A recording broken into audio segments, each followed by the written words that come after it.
Ladies and gentlemen, this is your captain speaking. Welcome aboard the Financial Independence Podcast.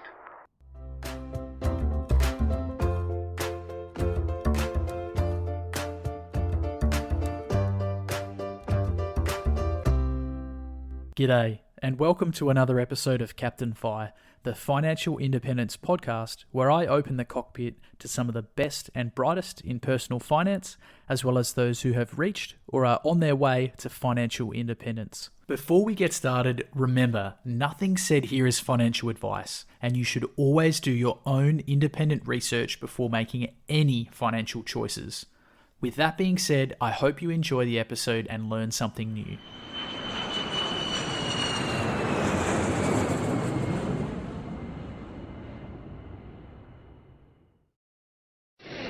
This podcast is brought to you by the best portfolio tracking tool for Aussie investors. ShareSite makes it incredibly simple to track your portfolio with automatic updates of share purchases and dividends, easy-to-read graphs, and comprehensive tax and performance reporting, all wrapped up in an easy-to-use cloud-based system. For users with fewer than 10 holdings, it is completely free, and I even used the free version for years.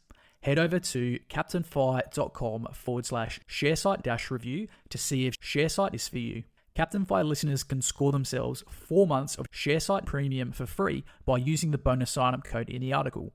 If you do ever decide to hold more than 10 stocks, be sure to use this code to get your first 4 months for free. Even if you do only plan to use the free version, using the code means if you ever do upgrade, you will still get your 4 months for free. Ditch the Excel spreadsheet and complete your tax with a click of a button by signing up today. That's captainfi.com/sharesite-review for your 4 free months. G'day and welcome to another episode of the Captain Fi Financial Independence Podcast. On board today is Michael Quan, author of the book Fire Planner and the man behind the popular Financially Alert blog and the Breakthrough Millionaire Podcast. Michael reached FIRE in his early 30s, and it was actually only after he sold his IT company to a larger provider and inadvertently found himself back in a 9-to-5 corporate job that he decided he was going to pull the pin and FIRE at age 36. It's pretty impressive. Post-FIRE, these days, Michael is a stay-at-home dad in sunny San Diego.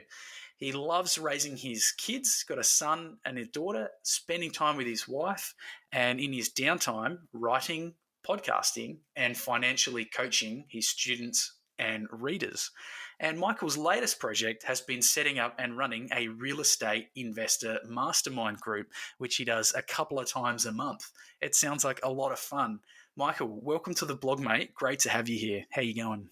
I'm doing fantastic. Thank you so much for having me, Captain Fi. I really appreciate you taking the time to just chat. This is going to be fun. Yeah, hey, my pleasure. You've got a really interesting story, and I'm really keen to learn a little bit more about you and your journey. So I guess as a bit of an intro, could you tell us a little bit more about yourself? So maybe where you're from, your hobbies, that kind of thing. Yeah, absolutely. So I grew up in California, mostly in the Los Angeles area as I was growing up. And I went to school in San Diego. So that's about a couple hours south of Los Angeles. And I just fell in love with San Diego. San Diego's got the best beaches, the best weather, and it's a really great chill city, I would say. We like to call it the big city that feels like a small one. But the reason why I loved San Diego is because it's not as busy as Los Angeles. There's a lot of traffic and smog and lots of hustle and bustle out there. But when I came down here for school, for college, I just was like, I love it here. And so after college, I wanted to stick around. And so, of course, I tried to, find a job. And after I graduated from school, I had studied economics. And so I'm going to date myself here, but back in the late 90s was during the dot-com boom. So things were actually really hopping in terms of technology companies. We had companies like eBay, we had companies like Google, and all these tech companies that were blowing up at the time. And so I was like, you know what? Maybe I'm not going to use this economics degree that I just got, and I'm going to go into tech. And so that's exactly what I did. I took all my knowledge from just playing computer games, and I went into the field of IT. So helping out companies with their networks and integrating their computers and servers into their workplace. And so I worked at a company for a good year and a half or so. And during that time, unfortunately, we had the events of 9/11. So the Twin Towers went down, we had the terrorist attack in New York. And when that happened, unfortunately, the rest of the economy just fell out, meaning that we just had an implosion. And so the tech boom that I just basically entered into quickly evaporated. And so I was basically at my company and they started laying people off left and right. And I was just like, oh man, things were going so well. Things were going so good. And then I was essentially facing a layoff. We were about the sixth round of layoffs or so. And what happened was I was just thinking to myself, do I want to stick around and just wait for the official pink slip to come to my desk? Or do I want to take matters into my own hand? And so what I did was I actually got a couple of friends and I said, hey, we're the only profitable segment of our company right now. What if we did this on our own, given that this entire ship is basically a sinking ship? And they're like, yeah, let's totally get out of here. So I started up an IT company in my 20s with a few of my friends, and we basically left. And knock on wood, we were very blessed. We learned a lot of things along the way. We had lots of trials and tribulations, like any good entrepreneur. But over the course of a decade, I was able to sell this company and then take the proceeds from that and buy some cash flowing real estate. So in the process of doing that, it gave me that flexibility, that financial independence, so that I could really explore what I wanted to do. And even though I was helping the company once we got acquired, the larger parent company, I didn't want to work for anyone, as you mentioned in the intro. And I realized that my daughter was one at the time and I could be really present with her. And so knowing that life is precious and dear, I had unfortunately just lost my mom recently. And so that was fresh in my head. So I said, you know what? I'm never going to get to my deathbed and look back and say, I wish I hadn't spent as much time with my kids as I did. So I took the very conscious decision of pulling the plug and doing the whole early fire thing. So that's the start of the fire piece. And we'll just leave it at there for now. And then since then, it's been another decade. So we can get into some of that as well and talk about potentially what that's looked like over the last 10 years. Yeah, mate, time, it's incredibly valuable. I've gone through, unfortunately, similar events myself, just on the family side. And it really does just make you think, yeah, time is our most precious non-renewable resource. And being a motivation for being able to be present, be an awesome dad is actually one of my huge motivations towards FIRE. And I guess we talk about FIRE and it's become this very popular acronym, but I mean, maybe not everyone's interested in the RE aspect, the retiring early, but everyone does need to achieve financial independence at some point in their life. Otherwise, you're constantly going to be living paycheck to paycheck, right? And you're not really in control of your life. So I guess regaining control of life was a huge thing for me personally. And it sounds like maybe that was a similar motivation for you. I mean, what does financial independence mean to you and what has it given you? Yeah, in terms of financial independence, I definitely looked at it from a scientific kind of point of view for a while, in terms of just making sure that it was enough passive income to cover your ongoing expenses so you didn't have to work for that money anymore. But more importantly, I think and FIRE and whatever you're ultimately pursuing in that related realm, it ultimately boils down to one piece. And I think you touched upon it, Pete, was it's really about the freedom, right? The freedom to do what you want to do when you want to do it. And I believe, more importantly, it gives you the ability to tap into your own talents, tap into your own focus, and I believe your own gifts to ultimately serve other people. And if you're just working for a paycheck and doing what someone else tells you to do, I feel that can get constricted. And so the great thing about FIRE and FI is that once you are able to have that freedom, actually, you may love your job. There's actually some people that love their job. My wife, actually, she still works. She loves her job. She's a high school biology teacher and it's her life passion. And I say there's no need to do the RE part of FIRE, right? Unless you really wanted to go do something else, right? And I think a lot of times in the FIRE space, there's this misnomer that it's the single point in time that you have to reach and then life's perfect, right? Because that's not necessarily how it works. However, the freedom that you get from it, I think, is truly that magical. So I think that's what it means to me, Pete, is really it's an inflection point of just having this weight lifted off your shoulder that you have to work for money. instead of allowing your money to work for you so that you can ultimately express yourself in your most authentic way. I think that's very well said. You don't happen to be a blogger or an author, do you, Michael? You definitely got away with words. Yeah, look, it's interesting. I know you touched on it a bit before about the timeline on your journey, but could you tell us a little bit more about that journey? Sort of what kind of piqued your interest and maybe why did you do it? What sort of motivated you and where did you sort of learn about this concept? Yeah, that's a fantastic question. I'll tell you, I was very lucky. I grew up in a family, a pretty large family. So on my mom's side, she had 9 siblings. On my dad's side, he had 9 siblings. And so it was a really big extended family. And within this family, there was a lot of, I guess, people that were doctors and lawyers and entrepreneurs. And what I noticed when I was growing up was that some of them actually didn't have to work. And two particular uncles that I noticed were always home with their kids. They were always doing stuff whenever they wanted to do it. And I was like, how are they doing this? This doesn't make any sense. Like, my parents are going to work. My dad had a CPA practice, so he was doing the accounting for businesses and different clients. And then my mom was a school teacher. And so they were constantly working. And I was like, how come my uncles here don't have to do anything? And they're just hanging out with their families and going to their properties. And I realized over time that they were real estate investors, that they were entrepreneurs, and they had figured out a way ultimately to find financial independence. And I got really curious. I'm like, I want that when I get older. I would love to do that. And so I say that I'm, quite lucky because you don't get to choose who your family is, the environment that you're born into. And so now part of what I am driven by is my mission is to help teach other people. They don't have that, that luck, so to speak, right? But they can pick up my book, right? And realize that, hey, there's another way you can do this. You don't actually have to work a 9 to 5 job for your whole life. You can work part of it, right? Maybe you grind briefly for a moment and you get very focused, right? And you just invest wisely.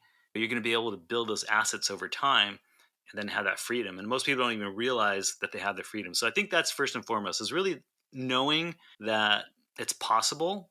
And so, yeah, my uncles gave me that possibility. And so in the book, I definitely dedicate a portion of that to them, just say that they gave me the gift of possibility.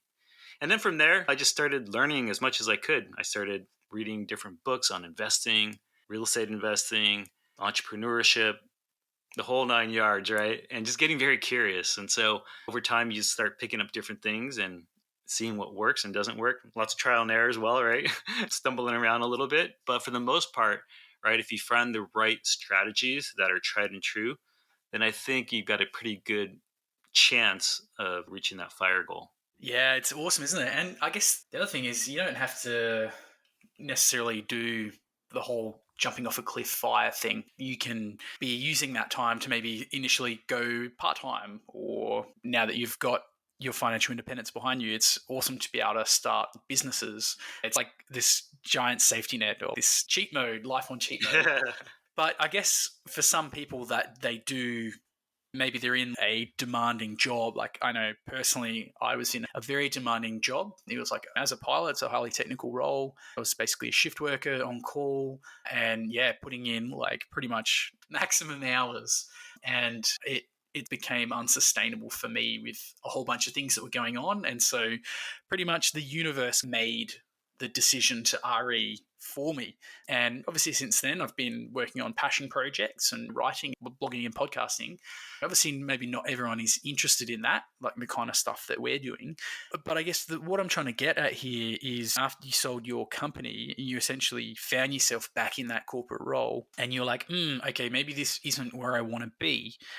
How did you know when it was time to pull the pin on that and essentially fire from this new role and then move on to some other form of project, some other form of using your time?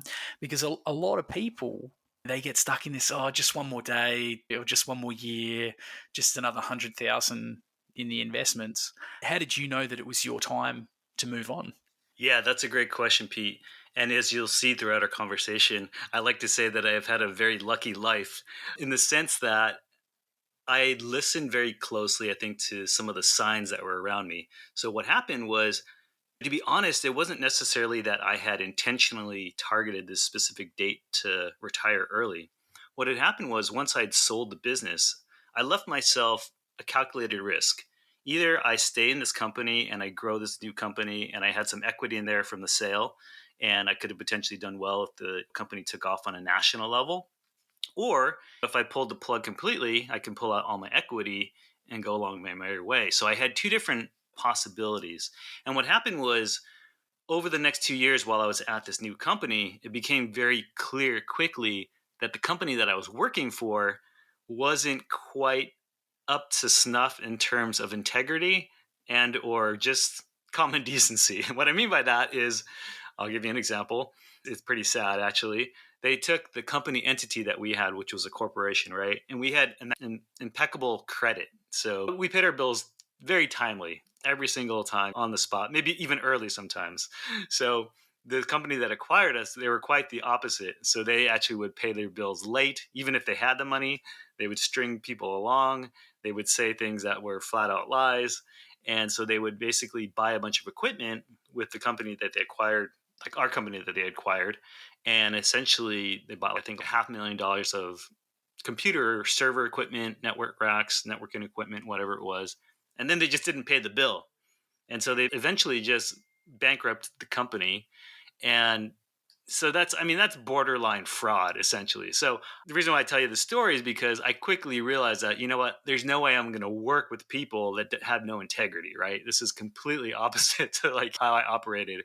Oh, And so 100%. Yeah, you got to be on yeah, the same page with your, huge misalignment. morals. Yeah. Yeah. And so that gave me basically yet another reason to basically exit. So basically I had a 3-year employment agreement. I was like, I want out. I didn't want anything to do with you guys. So they paid me out my employment agreement and I still had the equity that I had from the company that when I sold it.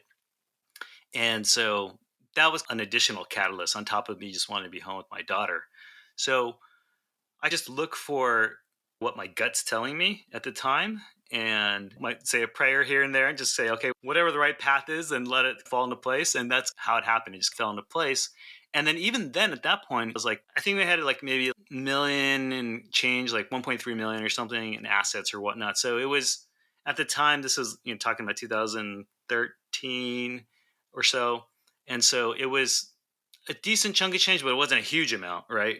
And so I was like, I don't know if this is going to actually last right into perpetuity. So why don't I just see what happens? And so I actually did exit. I did the retirement early, not knowing full well if I was going to be able to do it into perpetuity. But here's the thing. I didn't really care, right? Because it was enough that it gave me that freedom so that, I could go for decades, right? Before I had to re-up or whatnot.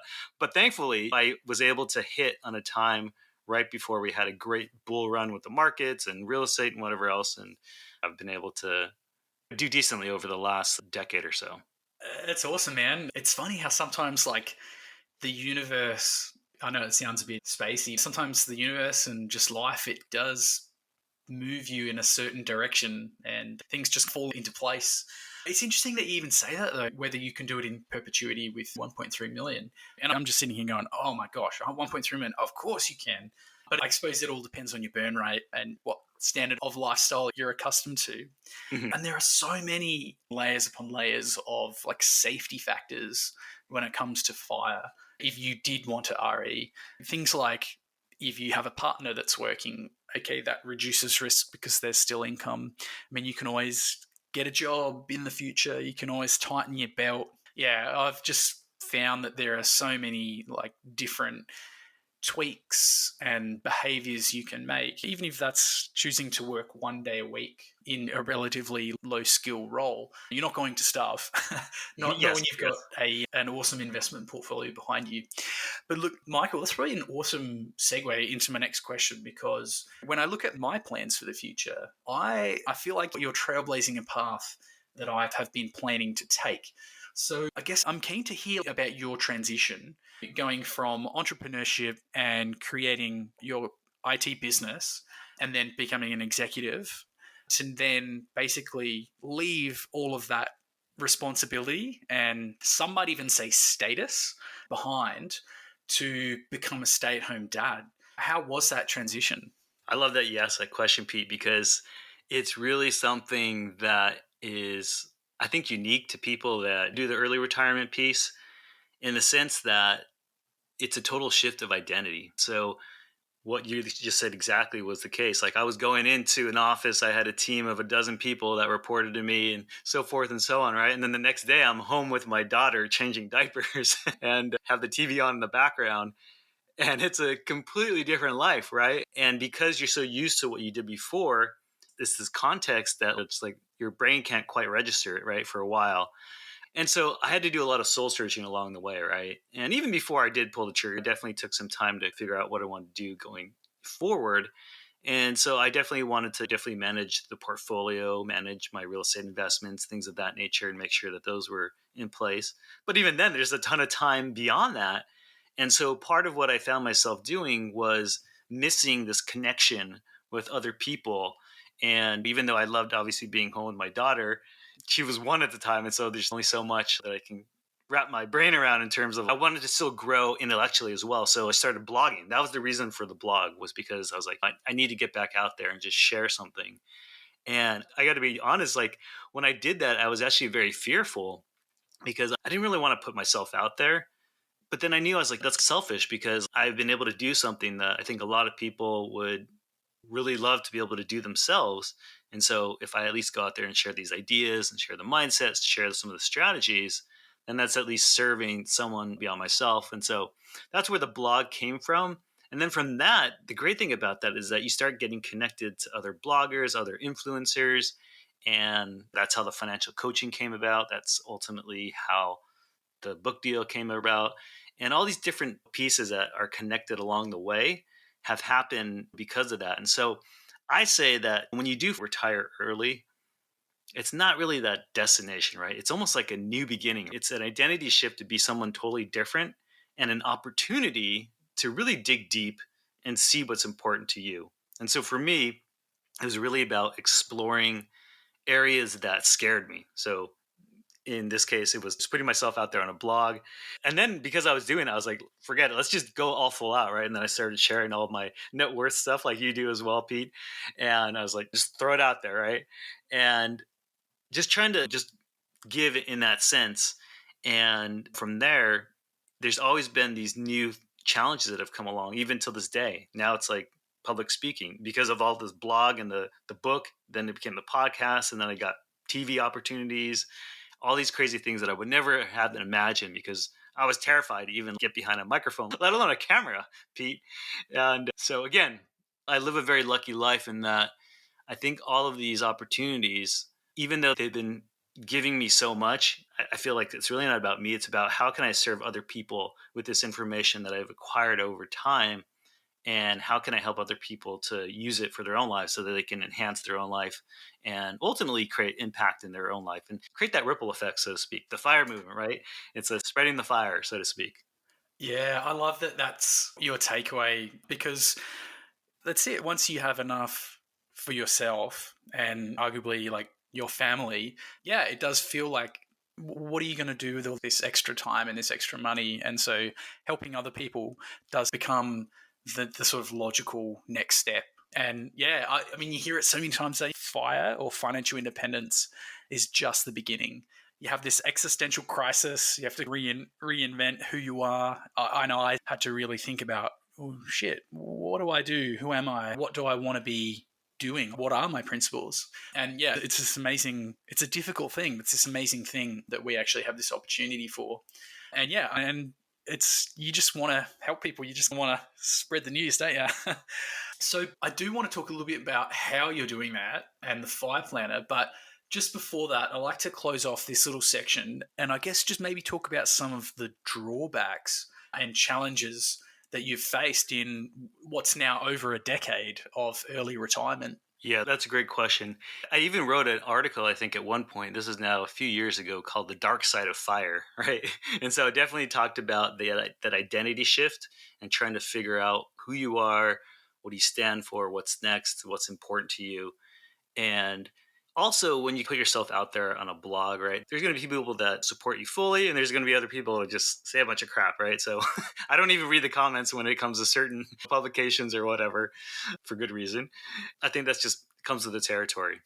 The other piece about FIRE that recently I would say, and you're right, I mean, when I was talking earlier, when I exited, I had about the 1.3 million net worth, so to speak. At the time, it felt sufficient. But more recently, we've had all this inflation, right? And so things are, in terms of just food and everything here around the world, right, has gone up significantly. And so that puts a little bit of a, I don't know if it's a mental pressure or just see it, right, in terms of cash flow. It's increasing, right, on the expense sides of things. And so I kind of, in the back of my head, I'm like, oh, do I have enough now? And just full disclosure, right now we're a little over the 3 million mark. And so most people will probably say that's sufficient, right? But it's, again, it really depends on like the lifestyle that you're living. And so we probably eat out way too much than we should, but we're very aware of what that looks like. And so if we had to, we can pull back. But the reason why I share that is because when you hit that financial independence and you get into the retire early mindset, you do have to just manage that in the back of your head because you're going to hit different cycles of the market, right? And so you're constantly, like you said earlier, you can always tweak it in different ways. And so, for example, I could significantly cut back going out to eat. I could do different things to reduce the expenses. But again, it's just like some of that comfortability of what used to be there is not as much as it was when we had super low interest rates. So that's something as well. And then I think the third thing in terms of the downside of the FIRE is just sometimes when you're talking to people, it's hard to relate because people are like, oh, what do you do? And after I answer this, I'm curious what you say, right? Now, when they say, what do you do? Because I have said in probably a dozen different conversations, a dozen different things, right? Sometimes I'm like, oh, I'm a podcaster. And then in another conversation, oh, I'm an author. Another one, I'm a public speaker. Another one, oh, I run a mastermind.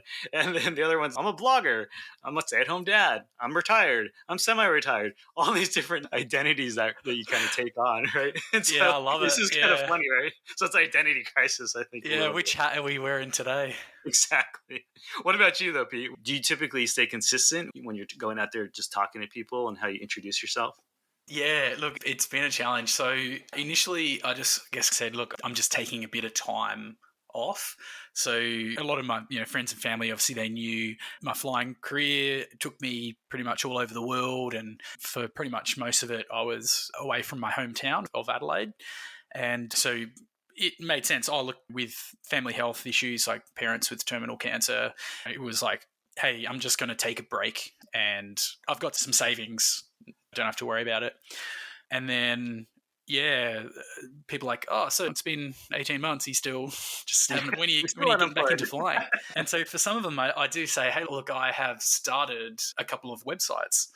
And I've said, look, I do a bit of writing online, or I've got a team of writers and basically produce these blogs and can make a little bit of income from display advertising. And most people go, oh, yeah, I've been on a website. I've seen the ads. Oh, okay, so that's how they're making money. And that's usually where I leave it. I don't really talk too much about Captain Fi or the podcast, just because try and keep that kind of stuff a bit private. A few close friends and family members have figured it out, which I don't know how I feel about it. It's definitely changed some relationships, unfortunately, probably not for the better, just through the perception about wealth and maybe wealth inequality. But again, I'd say it does come down to choices you make about your lifestyle. And I'm always willing to try and help people. And if people are genuinely interested in it, I do open up a little bit more with them. So I'll tell them, okay, no, I'm not just creating these websites and getting income. I've also, been investing like 75% of my income on average over my career. I might get money from dividends. I get money from rental income, and go a little bit more in depth. But I have to just suss the vibe. You don't want to just go delving into it, I guess, someone who's not really interested, and you start talking about financial independence and they probably just, I don't know, think you're a bit of a dickhead. I try not to overshare. I probably just err more on the side of privacy. And then, it just depends how hard people sort of push. I don't know what else. The sort of people joke about different careers. Oh, yeah, What is it? I put the red bits on the end of matchsticks, or I'm a dolphin trainer or something. Mostly, Michael was just saying, I've had a lot going on in my life between deaths in the family and that kind of stuff, and just taking some time. And then, basically just saying, look, I don't have a lot of expenses, so I'm just going to work part-time online. Sort of that's it. And most people, they go, oh, okay. That's great. Okay. We'll get back to the show in a moment, but for now I want to ask you a question. Do you have a side hustle? And if you do, is it scalable? My side hustle is building and running websites, a form of digital real estate. Now, it might sound tricky to make money online, but really, they're just small online businesses that have low overheads, high margins, and which you can easily scale by outsourcing. If you've ever read The 4-Hour Workweek by Tim Ferriss, then you're on the right track. What I love about websites is, just like my investments, they're working 24/7 to make me richer. And I can put as much or as little effort into running them as I like. I can pay a writer to produce a piece of evergreen content, which is then edited and posted by a virtual assistant, and then it can be viewed potentially millions of times and easily updated by my editors over the years to remain relevant. If you want to learn more about this lucrative side hustle and retraining for the digital workforce revolution, then check out my article about making money online and read my review of the eBusiness Institute and their online self-paced courses. The eBusiness Institute cover everything from total beginners right through to advanced web design and how to buy, renovate, run, and sell websites for profit. As a graduate of the eBusiness Institute, I can't thank Matt and Liz enough for the valuable web skills I've developed, and now I can enjoy growing my portfolio of websites for semi-passive income. Captain Fi listeners can register for free access to some of their resources by following the link in the eBusiness Institute review article on captainfi.com. So, what are you waiting for? Start learning how to build a portfolio of digital real estate and use websites to make money today. So, look, I'm really keen to talk a bit about your book. So, for anyone who's listening who isn't familiar with Michael, Michael's written a guidebook called the Fire Planner. So, Michael, what is the Fire Planner and how can it help people reach fire? Absolutely. So the Fire Planner is the book that I wish I had when I was first starting out, and I just wanted to even figure out how this is even possible. So it's an interactive workbook that you can actually write in. So I wanted to do a book that was a little bit different than most financial books out there. So it's actually a lay flat planner where you can open it up, and it talks about not only a plan to help you to reach fire in the different ways and different strategies, but it also gives you the time to think about different concepts and write it into the book. How do you identifying limiting beliefs that you might carry that you need to work on, as well as when you finally do reach FI, do you want to actually do the retire early thing? So it goes through that entire cycle and just gives a very, I think, great 30,000 view overlook of FIRE. And then if you want to, then you dig deeper into the different sections. And there's fantastic books on all these different sections. So for example, might be talking about investing in equities, right? And so I say, we'll go check out J.L. Collins' Simple Path to Wealth. If there's something about real estate investing, then I might, talk about $1 Million Real Estate Investor by Gary Keller, things of that nature. But I think for the most part, it's for people that are interested about FIRE, or even people that I think understand what FIRE is and they just want to take it to the next level. It really gives you a place to put all your thoughts down and then stick with it, right? I think a lot of times, a lot of people get started in FIRE, but it's very hard to stick with unless you have the right why, unless you have the right tools and the right community around you and the right resources. And so I just wanted to be one piece of that puzzle for people that are on that journey, or for people that don't even realize this journey is available. Yeah, that's awesome. It's good to have something that's, I guess, you don't need to reinvent the wheel. And so by having it all laid out and it's like a quick reference guide or handbook where you can farm people out to, okay, these are the overviews and then these are the specialists to go to. I love it. I don't know what it is about me, Michael. I think it's just me personally. I have this aversion to writing in books, and I've had all of these books and they have sections and they ask for critical reflections and stuff, self-reflections. And I can't bring myself to pen the page. I don't know. What's wrong with me? There's nothing actually wrong with you whatsoever. Ironically enough, I've never once written in my own fire planner. And it would actually bother me as well.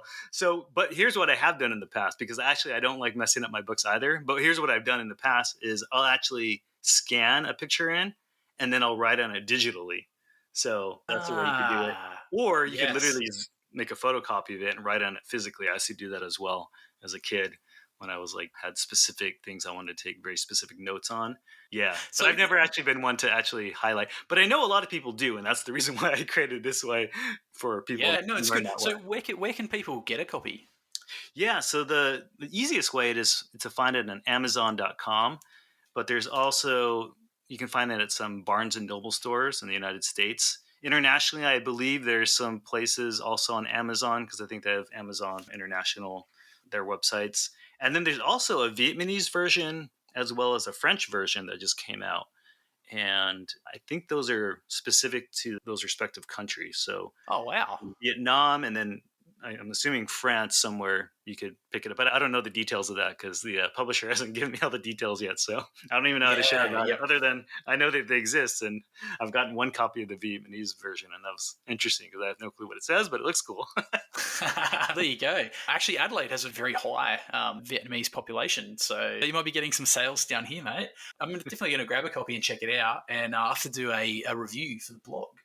So speaking of fire and planning, did you guys have a fire number? And what do your investments look like? What do you choose to invest in and why?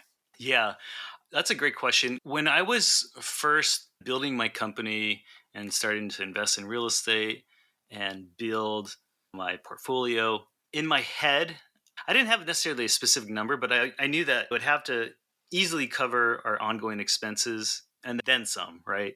And so to me, it was this kind of nice round number of $10,000 a month. It was always what was in my head as far as what we needed. And so that was always the target. And so whatever that looked like in terms of a dollar amount, depending on what the interest rate looked like on a very conservative, you just throw it into CDs, or if you had in a portfolio and you just conservatively got to pull out 7-8% every single year, or it would grow 7-8% every year. And you could just pull that off of the top. I think for me, I never prescribed completely to the idea of the 4% rule where you would draw down on the principal over time. I'm more the person that likes to be a little bit more conservative. So the reason why, even at 1.3 million, I exited, the advantage that we had in the back of the pocket, right, of course, is my wife was still working. So because of that, I can still maintain the portfolio without drawing down on anything. There's still dividends, there's still real estate coming in. So we never had to touch that. And so that's part of why I was able to grow over the next 10 years. So I would say if we didn't have that, if my wife wasn't working, I would have potentially kept working in the space because I would have wanted that number to be probably 2x that. And again, everyone's a little bit different. That's what I write in the fire planner. You have to figure out what's right for you. But I just like to be a little bit conservative in terms of how much so-called passive income you're going to have relative to what your outgoing expenses are. So in terms of a specific planning, what I did, to be honest, Pete, was I was just throwing things at the wall, right? I knew that I wanted to invest early on. And so I was investing in a Roth IRA. So in the States, of course, we have this Roth IRA component. I'm not sure what you guys have out there in Australia, the superannuation or something like that. Yeah, that's it. Yep, super. Yeah, so taking advantage of some of those tax advantage vehicles and containers so that you can ultimately build slowly. So I always knew just throw things, as much money as I could. So I was, at certain points, we were investing probably upwards of 60-70% of our income and throw it into there. And then over time, as your income grows, the amount of it also grows as well. So you just keep pushing it in there. And so if you keep doing that, eventually you're going to be able to build a nest egg that's pretty nice overall. But then I wanted to accelerate it. So that's when I started investing in real estate. And I think real estate is really where I tell people, if I were to do it all over again, I would start just investing first and foremost in equities, just setting it on autopilot, investing however much you can that makes you comfortable, whatever it is, 30-40% if you're able to, maybe more, and just set it and forget it, right? So that you're just doing whatever you're doing and it's just taking off the top and it's going. And that's going to guarantee that you're going to have a nice nest egg by the time you retire in traditional years, right? And then if you want to accelerate that though, I say the next piece is going to be real estate investing or entrepreneurship. And so I talk about that in the book, is like those are two fire accelerators. And the third one is if you want to be super aggressive with your equities and portfolio investing, then you can definitely do that as well. And you can invest 80% or more or whatever, take it to the extreme, right? And so everyone's a little bit different how they go about doing that. It sounds like you obviously got very concentrated. Obviously, you put a lot away. Other people, they might do it through entrepreneurship, real estate investing. And so I did a little bit of all three, right? So I guess you could say I took a shotgun approach, right? I did a little bit of all three, kind of saw what stuck. And then in the end, ultimately, they all served a part of the greater good of creating this fire environment that gave me the ability to retire early. So long-winded way of saying, I wasn't super intentional about picking a very specific number early on, other than knowing that I needed this kind of $10,000 of recurring passive income. And then I felt comfortable just doing whatever I wanted to do outside of that. That makes sense, mate. And I've done a very similar thing with the investments. Obviously, chucked a bit extra into my super, which is like the Roth IRA you spoke about. And then, just chucked heaps into a brokerage account, just basic index funds, globally diversified portfolio. And property, I did a property development. And so that was stressful, but I'm glad it's finished. And so I've got a duplex bringing in rental income. And I guess you'd say I did entrepreneurship too. I don't feel like I've got a proper company. These blogs that get advertising revenue, I guess they are a company. Maybe you'd call it an IT company or a media company. But that's definitely been a huge fire accelerator for me. And actually, I really like that term, Michael, fire accelerator. That's cool. You're right. If you are someone that doesn't have the skills to do real estate investing or the time or maybe the serviceability, and you're not really interested in setting a company or a business up, then index funds are almost like the slow guaranteed way to retirement over time. And then, I love it. If you want to accelerate that, you can either bump up your savings rate and invest a lot more of your income, or you can look at using leverage in real estate or starting a company. Yeah, awesome. So, Michael, we've spoken a little bit about your first 10 years of early retirement, being a stay-at-home dad. I'll use the inverted comma early retirement.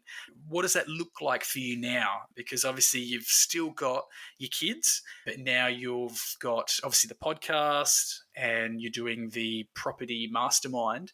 So what does a little bit of your day-to-day life look like? Yeah, that's a great question, Pete. And it's interesting. Now it's literally been 10 years since this specific year, because 2023, I did the whole early retirement in 2013. So it's really fascinating to see over this last decade how it's panned. And if you ask me where I would be today, like 10 years ago, I would have had no clue that I'd be doing what I'm doing now. And in some regards, I think that's a good thing. I think I go through life and, like I said, living lucky in the sense that I don't necessarily want to know exactly where I'm going, because I want to be able to grow into areas that are brand new and explore. And so on a given day to day, it looks very different every single day. Some days I'm actually just playing tennis. Other days it could be working on the blog and the podcast. Other days it could be coaching someone. There's definitely kids and family stuff involved in every day pretty much, but interlaced throughout the day. Now that the kids are older, I don't have to spend as much time, right? I'm not changing diapers anymore. They're off to school. They can do their own thing. And so I have a bunch of time back to myself. And let me take a quick step back. As I was mentioning over time with the fire thing, is that it was really been a journey of trying to ultimately find who I am in these last 10 years. And I will tell you that when I first exited, right, even though I had exited a company and I'd grown this great company and I'd sold it and it was pretty cool, I was still very unsure of myself, which is interesting. But in the back of my head, I felt very unsure and I was still very timid and wasn't quite as vocal. No, I take that back. I wasn't vocal at all back then, before I even had the blog. But the good thing about this whole journey is that it's pulled me out of my shell, in the sense that I've learned to communicate much better writing, verbally, with my hands, now that I do stuff on TV. I've done some speaking at conferences and breakout sessions and the mastermind and whatever else. And so now I'm looking at doing even more of that. And I mentioned it a little bit earlier before. One of the biggest things along this whole path was realizing that once there's enough and you feel like you have enough, then all of a sudden you realize that you have more time and more effort and energy. And when you focus it on other people, that actually is very fulfilling. And so, to be honest, I'd never really done that before in my life because I was very selfish early on in my life. I was trying to do things for myself, was trying to build that nest egg for me and the family and whatever. And it was really all about me. And now it's more about, okay, how can I serve other people? And so it still scares me to go out there. I'm trying to do more public speaking and things of that nature. And at the same time, it's very exciting. And so there's this constant growth that still happens. And so I get very excited because I'm like, the next 10 years, I don't know what that's going to look like. And I get to try different things. I get to try different companies, explore different vehicles of communication, whatever it may be. And there's been countless random things that haven't worked. So let me tell you some things that haven't worked, Pete, and you'll appreciate some of these. In addition to the blog, I started an Amazon business where I was selling these little plastic frames that you see on like a restaurant, like little beer menus. And so I did that for some time. And it's not that it failed, but it didn't make that much money. So it was a lot of learning and effort. And then I also had businesses with some of my cousins where we would go out and we would review restaurants. So we were food bloggers essentially. And that was fun. You get invited to lots of restaurants and get to eat lots of food, but unfortunately it's not super healthy. And so after a while it catches up with you. So Geez, I think my girlfriend would love having that job. Eating out is her favorite activity in the whole world. It's quite fun. It's quite fun. But the interesting thing is you do anything long enough, and I think there's this like human nature, right? That you just start to feel like, okay, what's next, right? This need to have variety. And so, at least for me, I would get bored of things. And so I want to keep moving along. And so the reason why I'm telling you this is that in FIRE, with the freedom that I've had, I've got to explore probably 10 different side hustles. And talking about some of the negatives that we talked about earlier, one of the negatives is because if you have that much freedom, you actually don't have to stick with anything that long either to actually see it through to complete success, if that makes sense. So it is a blessing and a curse in that regard. And again, I wouldn't change how my path has gone so far. However, just keep that in mind is that when you do realize that you don't need the money, you have to find a deeper why to actually push yourself to, I guess, the longer finish line. Yes, and I 100% relate to that. It's one of the things my mentor says to me is he talks about the smorgasbord of life. And he says, I know it sounds silly, but he's got to go out and sample from the smorgasbord of life. And it sounds like that's exactly what you and your family have been doing. And so he's been like encouraging us to travel to different countries, like even just like try different foods, try different lifestyles. And yeah, it's been a lot of fun. I feel like I've been able to dabble in a bunch of things as well. But yeah, you bring up a super important point is that when you're not motivated by money, it's hang on, why am I doing this sort of thing? And because sometimes I feel that way with the websites, right? Because I've got all these blogs and together they make a decent amount of income to live off. And thankfully I've been able to continue sort of saving and investing that money and haven't had to have that little existential crisis where you have to start drawing down your portfolio. And obviously I love podcasting and I love blogging, and I've just been writing up my net wealth update for this quarter and just going over all my investments, and it takes ages. Like it takes me like probably a couple of days to do it properly. And obviously the podcasting takes ages, but I do it because I love it. I'm really interested in FIRE. But then, yeah, some of these other websites that I'm maybe not as interested in writing for or working on, I'm like, oh, why am I doing it? So I guess I'm lucky I've got outsourcers. But yeah, Matt's always pushing me. He's like, hey, you need up the tempo, you need more traffic, add more sponsors. And he's trying to get me to do a course for the aviation site. And yeah, like I do want to do it. And I can see it's got like a huge business potential. But yeah, it's just interesting that from a mindset point of view, I do sometimes find myself lagging. And I think probably you've hit the nail on the head. It's the whole financially independence thing. It's, I don't have to actually do it, which gets you think, why am I doing it? Oh, I have to find some other motivation. So there's like a cheeky thing, the F's, why people do things. There's like fame, fortune, friends, fun, fornication. I think maybe that's it, the 5 F's. I think you got to try and figure out why people are motivated. But yeah, I guess when you take away the fortune aspect, you have to really either love it or enjoy it, or maybe it's a social thing. So yeah, I don't know. What have been some of your favorite things that you've done post-FI? So one of the things that I've always been into, I think, is personal development. And so I've always read a lot of different books on not just entrepreneurship and investing, but also self-help books like Tony Robbins. I picked up one of his books when I was 13. And that was directly related to my uncle that had given it to my mom. And so I love what he says because he really talks about understanding, I think, ourselves as humans and how we're wired, and then ultimately being conscious on how we want to direct ourselves going into this world. And so he likes to talk about there's the science of achievement, right? So this is figuring out how to create a result. And so for me, that was the business and building the portfolio. And then there's also the art of fulfillment. And so there's the kind of two pieces that are very important in life. And that's another F, fulfillment. Yeah. The fulfillment, I think that's where it's at. I think for me at this point is really tackling that and figuring out what that looks like for me. And he says that's an art because everyone's a little bit different, right? So what you value, Pete, is going to be a little different than what I value, right? Versus what's going to be different than Tim and Larry, right? Everyone's going to have their own different idea of what they value and what was really important to them. But he talks about these 6 human needs that we all have.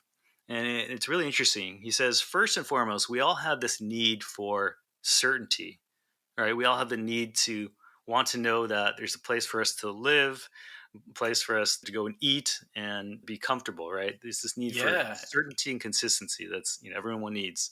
That's a huge thing in the FI community, isn't it? That's right? One of the reasons we're investing. Everyone values that. I mean, for most people, that's the number one need that people are pursuing is that desire to have that certainty, right? But on the flip side of that is once you have enough and once you are certain enough in a specific area of your life, then all of a sudden you could eat the greatest thing ever.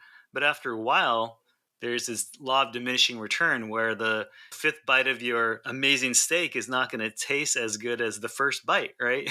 And so the second need is uncertainties. We need some variety. We need some variety, some change of flavor, right? And so that could look like just changing it up, doing something different. And so everyone has that need. And then third is that people have to feel that they're significant in some form or fashion. So we have to feel that we are doing something that's impactful, right? We have to feel like what we're doing matters. And so that could be, of course, tied to a job, that could be tied to a side hustle, that could be tied to who we are and how we show up and our personal view of ourselves. So that's number 3. And then fourth is the need for connection or love. And so not everyone actually gets love, so they'll settle for connection. This could be connection with self. This could be connection with a partner. This could be connection with God if you're religious. Whatever it may look like, right? We need this to have this connection outside of ourselves or even with ourselves, right? So that's the fourth need. And then he says the top 2 are what he likes to call the spiritual needs, which he said a lot of people never even really explore or get to. But those are, number 5 is growth, the need to grow and expand and be more. And then 5th is contribution, which is the ability to create impact and share and be more. And so the reason why that these elements are important, the reason why I want to share this with you guys that are listening is that if you think about it, every person's different in the top 2 needs that you express and that you value. So I will tell you that when I was running my business and when I was trying to reach FI, I was completely certainty driven, right? And I was also significance driven because in my mind, having a business meant that I was significant and it was doing something really cool, right? And so for me, that's how I built my self-esteem. So certainty, significance. But someone that has a different set of values, someone that values uncertainty more and they value relationships, their life's going to look totally different, right? They're not going to necessarily have a business. They're going to probably be going out and jumping out of a plane, doing some skydiving with their lover, whatever that may look like. And so you can see that depending on how we're wired and what we value and these different needs, it's going to control the way that we show up in life. And so a lot of the community that he's created, he gives these different ways that you can refocus. If you want to have a different set of values, consciously. So for example, now instead of certainty and significance, now I pursue growth and connection. And so those are things that I had not ever considered before. But during this whole fire journey, once I finally had the freedom, I got to go to some of his seminars and do a lot of, I think, deep introspection and work in that regard. And so I would say that's been a really important part of my journey in the fire space. Ironically enough, it has nothing to do with necessarily money, but it has everything to do with understanding who I am and how I'm fulfilled and what I was ultimately looking for with fire. With fire, I was looking for the ultimate in security, and I was looking for significance, right? That I could just do that and just F you money, right? It's really quite profound, Michael, and I can relate to what you're saying so much. I was, again, exactly the same. I was searching for security with stability, with fire, knowing that the food's going to be on the table and there's going to be a safe place to sleep. And I think also I had a big ego. There was a lot of status that come with my job, and you want that kind of that significance. And I think it's been really destabilizing as I've switched, and I guess my values have changed, very similar to yours. Big focus on self-development and health. Yeah, been reading not just about fire, but reading a lot more about different relationships, psychology, community, philosophy, philanthropy. It's been awesome. It's like a new sort of chapter in my life. And I'm probably seeking, as you say, probably self-development and maybe connection and community is, I don't know if you can combine those two. I think that's probably what I'm prioritizing the most now. Yeah, it's really cool. And what's the name of that book? Actually, I'm really keen to read that. Yeah, so he's got a couple of books, but the first one that I picked up was his book called Unlimited Power. Yes, that's on my bookshelf. Yeah, I bought a secondhand copy. One I just had ever read, and so that's the one that stuck. But ultimately, I've gone to some of his seminars, and one of the really cool things, actually, I think he comes to the Down Under quite often. He's quite popular in Australia. But if you ever go to one of his seminars, what's really cool is that he talks about engaging your body. So using emotion, he talks about emotion is just using your body in different ways so that you can actually get in these so-called power states. And you can shift your focus, you can shift language and meaning. And he has those different tools to basically step up when you need to step up, or if you need to get into a certain frame of mind, how to do it quickly. And then ultimately not to suffer, right? Sometimes people get in these suffering states where they're like, have a pity party, or they're complaining, this and that. And he has these different tools of getting you snapped out of it. So it's really cool. So at his events, you go there, and it's almost like a rock concert because it's all this crazy music. People are jumping up and down, but it's madness for a reason. And it's to rewire the brain. And it's a way to really open your eyes that there's this whole other, I guess, universe of experiences that, for me at least, that I didn't even realize was out there. And again, a great thing with fire, right? And getting to a place of financial independence like you have is you get to explore these things. And I think you see a lot of the influencers out there, right? As they go along their journeys, they have these moments of introspection and just, what does this all mean? Why am I even here? I figured this piece out, but there's so much more to figure out. I always thought, to be honest, in the back of my mind, I always thought it was like the Tony Robbins thing might have been like a bit of a cult following. But no, there's been a lot of really positive talk about him in his books. And I know Memento Matt, talks very positive of him. So yeah, I got to get into some of those books. Now, speaking of books, I mean, obviously other than The Fire Planner, of course, do you have any favorite reads? I'm definitely a big fan of the Rich Dad series for people that are just starting out. I think Robert Kiyosaki does a wonderful job of just giving it to you at a high level of understanding the mindset, getting outside of that employee mindset, getting more into the entrepreneur and investor side of things. And then I think outside of that, J.L. Collins, right? If you want to get very specific into investing and understand what to invest into indexes, I mean, that'll change your mindset forever in terms of how to invest. And it'll save you a ton of time in the sense that you won't go chasing the rabbit hole of trying to day trade and all these different things, which, side note, I did try that for a while and it did not work. Yeah, we've all been there. We've all been there, right? And they're all specific to different areas. Again, Gary Keller's The Millionaire Real Estate Investor, I think, is great if you want to become a real estate investor. For entrepreneurship, there's a book called The E-Myth by Michael Gerber, and he talks about how to build a business that is not dependent upon you as the operator, and how to create it more using systems and processes that you can scale. That's a really great book.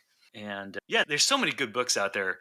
Although admittedly, I don't really read too much these days in a traditional sense. I do most of my reading through Audible, in the sense that I'll just listen to something, and then I can multitask. I can wash my dishes and learn something at the same time. Yeah, audiobooks are bloody awesome. And same as like podcasts.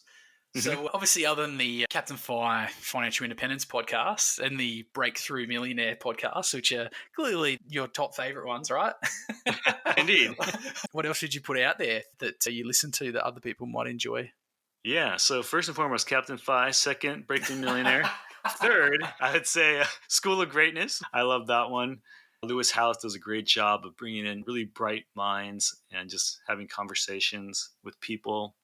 Impact Theory is another one that I like to tune into occasionally. This is by Tom Bilyeu, another entrepreneur. Does a similar format. And man, there's so many in between there that I listen that are totally unrelated to FIRE. But I would say in terms of entrepreneurship and business, those are the two main ones. But I'll occasionally listen to things that are about meditation, and then the next day I'll be listening to something about NFTs. So it's all across the board. Hey, well, that's satisfying that need for the variety, right? Indeed. Yeah, that's awesome, man. Hey, look, it's been an awesome chat, and we've found ourselves at the last question, which everyone hates this, but hopefully you may have done a secret prep for this question, because everyone knows it's coming up. But what are your top 3 bits of advice for someone pursuing financial independence? Yeah, that's a great question. And I don't hate this one. I love this one, actually. And no, I did not prep for it, so that's even better. Ooh, yeah, it's good when it flows. If it's like off the cuff, it's nice. Indeed. All right. So we have to revisit a little bit of our conversation of what we said already. And first and foremost, for someone that's first starting out with FIRE, is I want you to know that you can do it.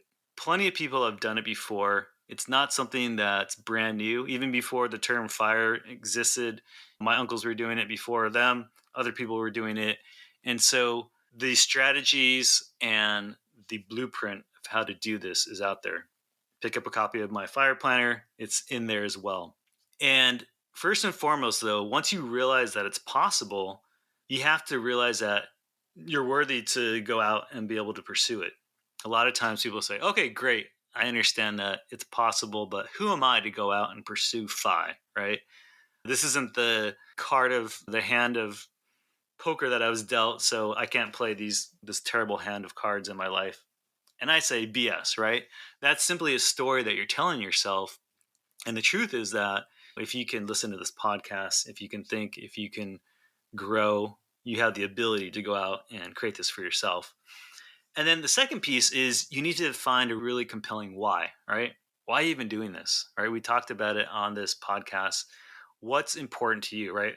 Is it that you really value that certainty, that you want to just know that everything's taken care of so that you can have complete freedom to do whatever you want, whenever you want, with whoever you want?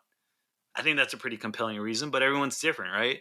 And so take some time to, I think, introspect and understand that there's a reason why to do this and go on this journey. And I will say to other people, even if you never reach FI or FIRE, I still think it's a worthy goal to go after, because in the process of doing that, you're going to learn so much about yourself and what you're capable of, and be able to, I think, appreciate things that you never knew existed before. I think there's a really great opportunity once you do something outside of your comfort zone. When you grow, you become someone different. You start evolving who you are. And then the third part of advice that I just like to put out there is to listen to that gut internally, right? And what is it telling you to do? Because a lot of times I think we get pressured by society to do what sounds sexy, what looks good, what other people are going to think of us. And so I'll share a quick story. Back when I was younger, I told you I had a very big family, and all of these aunts and uncles and cousins. I was on the lower end of the cousins, but there's 30 different cousins, right? And they're all very highly accomplished academics and doctors and lawyers. And So I was like, okay, that's just what you do, right? You become a doctor. And so that's something that I initially thought that's what I was supposed to do. And so I went out and I put my hand out there and got to a certain place. But I realized at a certain point in college, I was not going to make the marks for becoming a doctor. And I really beat myself up for it for a while. But I'm so glad that I didn't hit that path, because my gut always told me that there was more for me to do beyond that. And when you almost surrender yourself to your gut, and if you're religious, you're surrendering it to God. If you're someone that believes that the universe has things in control, then whatever it is that you believe, right? If you, I think, surrender yourself to this greater outside influence for the greater good, and you have this belief that things are working for you, not to you, then all of a sudden, I think life becomes significantly easier. And then you're not so worried about what the outcome is. And you can start trading expectation for appreciation. And when you do that, I got to tell you, life becomes incredibly amazing. And you don't have to wait for FI in order to experience that. You can experience that today. I mean, if you just look at your life right now, just your ability to listen to this podcast and have a resource like Captain FI at your hands, go online and pick up books that have thousands of years of wisdom stacked upon each other. I mean, that's an amazing gift and an amazing world that we live in today. The technology that's available, utterly amazing. But what are you going to do with this gift, right? And so I think Yeah. those are the three things, Pete, is just to be really mindful and be very clear why you want to go on this journey. And I do believe it's a worthwhile one. And I hope you go on it and enjoy the entire process and not just the end, because there's no end. Just FYI, there's no end. Absolutely. It is. It's the journey and it's just the beginning. Awesome, mate. I think that's a brilliant way to wrap up our conversation. But I guess before we head off, is there anything you'd like to mention today, or anything new that you're doing that you want to shout out? Yeah, if you're interested at all in a real estate wealth builders mastermind that I've created, if you want to go to wbmm.org, I do a real estate wealth builders mastermind where several of us get together every month, and we're going out there using real estate as a vehicle to build financial independence and then also build wealth in all aspects of life. And that's why we call it the Wealth Builders Mastermind, is because it's not just about the money, right? The money is one piece of it. The other piece is relationships, health and vitality, creating impact, spirituality, the whole bit. So if that's of interest to you, definitely check it out, wbmm.org. That'd be great. And if you happen to have any needs for a public speaker to share how to live luckily, I just created a website at michaelquan.net where I'm going out there and I'm sharing ideas and stories, and check it out. Yeah, awesome. And other than those new sort of businesses you've set up, where can listeners learn more about you or contact you? Yeah, you can definitely find me on my main website at financiallyalert.com. And there's years of content in there that I haven't been as active recently, but there's definitely years of content in there that you can find out more information. And you can find me randomly on different other websites, different media channels. And more recently, this last year, I was lucky to get featured on Good Morning America. So that's cool. So if you want to see me at my house and how I live, you can check that out as well. Ah, awesome. Look, I'll put links in the show notes to all of those sites. And we have to splice in a bit of a YouTube video. You can put a face to a name. Cool. That'd be great. Awesome. Hey, Michael, it's been my absolute pleasure to have you on today. Thank you so much for your time and sharing all of your experience, knowledge, and wisdom. It's been awesome for me. I've got a lot out of it, particularly because I find I'm following a path that you've already set some 10 years ago, and I'm really looking forward to it. So thanks so much for sharing some of the tips and pitfalls. And I look forward to tuning in to the podcast, the Breakthrough Millionaire Podcast, in the future. And I think I might just have to swing by the Property Wealth Builders group and maybe get some real estate tips. I'm a bit of a novice real estate investor myself and always on the lookout for advice.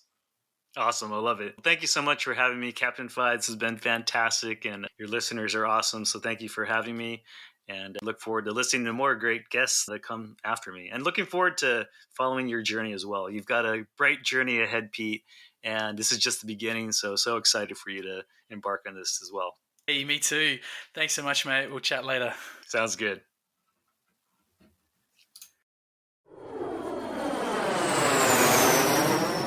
Thanks for listening to another episode of the Captain Fi Financial Independence Podcast. To read the transcripts or check out the show notes, head over to www.captainfi.com for all the details. If you have a question for the captain, make sure to get in touch. You might even make it on the airwaves. You can reach me online through the Captain Fi contact form or get in touch through the socials. I'm active on Facebook and Instagram, as well as a number of online finance and investing forums. And finally, remember, the information presented on the show and the links provided are for general information purposes only. They should not be taken as constituting professional financial advice. You should always do your own research when making any financial decisions and make sure it's appropriate for your personal circumstance.